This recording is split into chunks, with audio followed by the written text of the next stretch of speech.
to Hideaki Anno's falling out with Studio Gainax, with a bunch of animators leaving the studio to form their own studios to eventually devour said studio and take the rights from them, like Panty and Stalking as an example as of late, to now Studio Gainax announcing that they are filing for bankruptcy, a studio that has lasted for 40 years. It's legitimately wild news, and we even have stuff about Soul Leveling and its overall BD sales and how well it's performing in Japan, to also gushing over Magical Girls, so there is a lot to talk about today.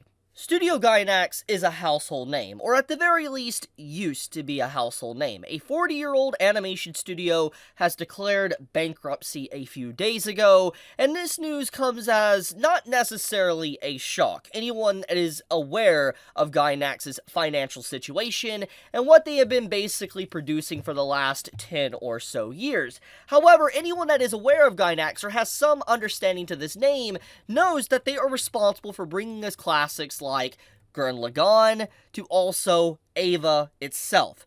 Without this studio, those series would have never made waves, would have never set trends for the entirety of the anime industry, and shaped anime as we know it to this very day. Without those two very pivotal series, I don't think anime would be the same, ever. And, you know, seeing a studio that is this old, that has made such classic shows, you have to wonder to yourself, how does something like this happen? How did we get to the point to where such a big beloved studio, or used to be beloved studio, has now filed for bankruptcy? Well, it kind of dates back a long time ago, but I guess a good place to start is definitely this, where Hideaki Anno details his falling out with Studio Gainax, and how basically, thanks to just, internal mismanagement, a lot of problems with, just different staff within Studio Gainax, basically Anno and a bunch of other people left the studio of Gainax to form their own representing studios, like Studio Trigger, Studio, Kara, and I believe Studio Gonzo as well. And basically, to get to the point, there was just a lot of problems internally with Gainax, and a bunch of people wanted to leave to create a better environment. But obviously, upon leaving Studio Gainax, a lot of the rights that, Gainax held, for instance, like Gurren Lagann, to Panty and Stalking, to Eva, was owned by Gainax, and thanks to licensing hell and a lot of legal hell, etc., eventually, Studio Kara managed to be able to kick off the ground and make the rebuild movies of Eva. And then also, as we know of late, with recent information has come to light, we had it to where Trigger was able to gain the rights of Panty and Stalking.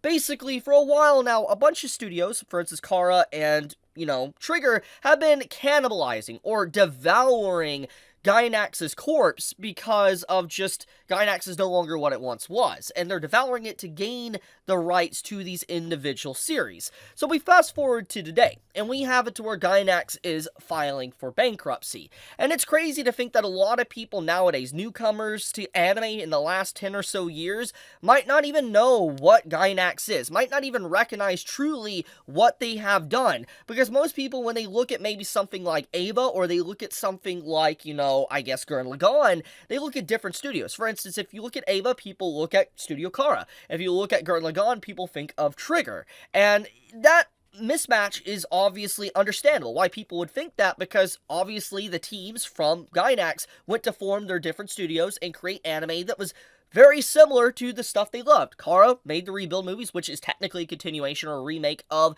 Eva. And then obviously Kill la Kill that, Trigger made is very reminiscent of Gurren Lagann. So the misunderstanding is understandable to speak of, but the point is that it's crazy to think that a studio that has lasted 40 years and somehow managed to last over a decade without really creating anything that relatively is revolutionary, stands out, and blows the entire world away, is managed to stay afloat for so long. It must be because of shareholders, etc., just barely using the corpse of Gainax that's still there to keep it around, but overall, it seems like that time is now over. It seems like basically maybe shareholders and anyone else that was probably using Gainax's name only is now fully stepping away from the company and allowing them to just basically close its doors and fall under.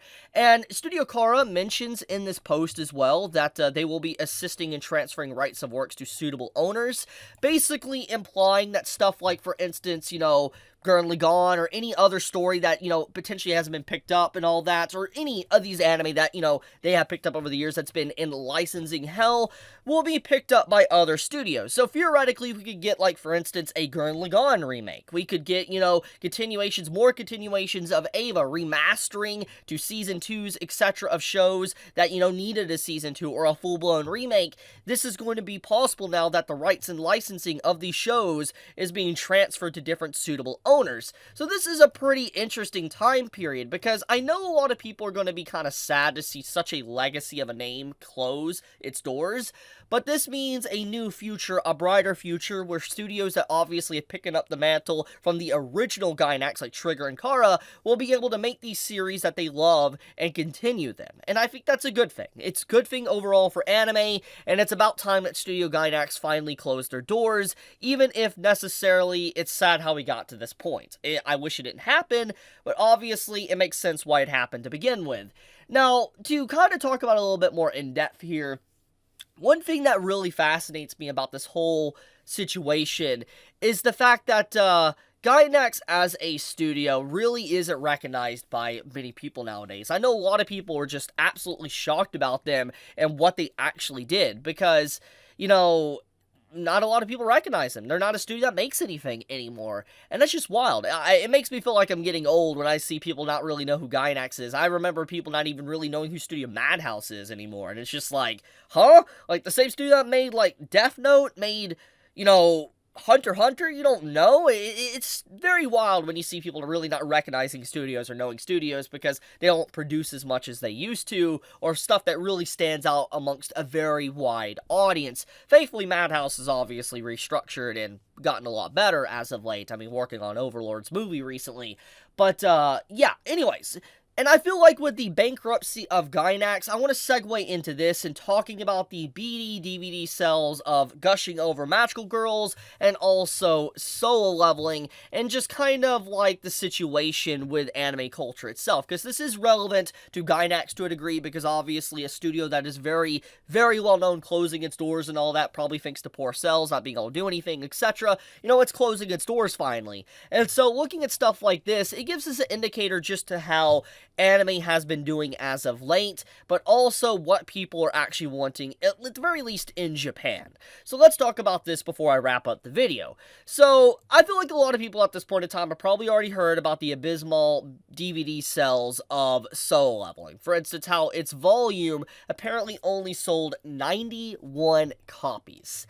And this is legitimately something that can be traced back a while back. For instance, Solo Leveling's Blu-ray and DVD fails to sell well. Basically, not even managing to be in the top 20 in best-selling titles list for the first week after being released in Japan. So it's been struggling for months now, ever since its first volume came out, which was always expected. I feel like anyone that is well aware of Solo Leveling's situation is probably aware that Solo Leveling is not popular in Japan.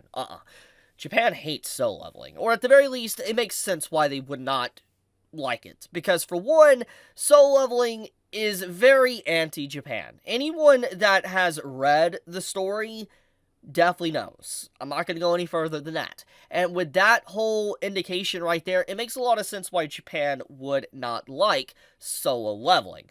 And on top of that as well, to Japan, the story probably doesn't seem as unique as the other stuff they have, so because of that, they're not relatively interested. Just seeing the numbers alone is pretty shocking, especially when you see these numbers compared alongside of it, with Gushing Over Magical Girls Blu-ray DVD Volume 3 selling close to or almost to 10,000 copies in its first week at that. That is legitimately wild. Now, obviously, there's a lot of different reasons for why it did this well. I'll talk about in a second. But when you compare it to this, to Solo Leveling, it is pretty yikes. Even if, it doesn't matter in the grand scheme of things, for instance, these DVD sales, etc., it is still a yikes. The statistics and numbers still, we could still talk about the numbers. It is very low. It is just like, holy crap, that is very, very low. I mean, 91 copies. That's not a lot at all, especially for a series that aired worldwide. Now, obviously, this just sells in Japan, but still.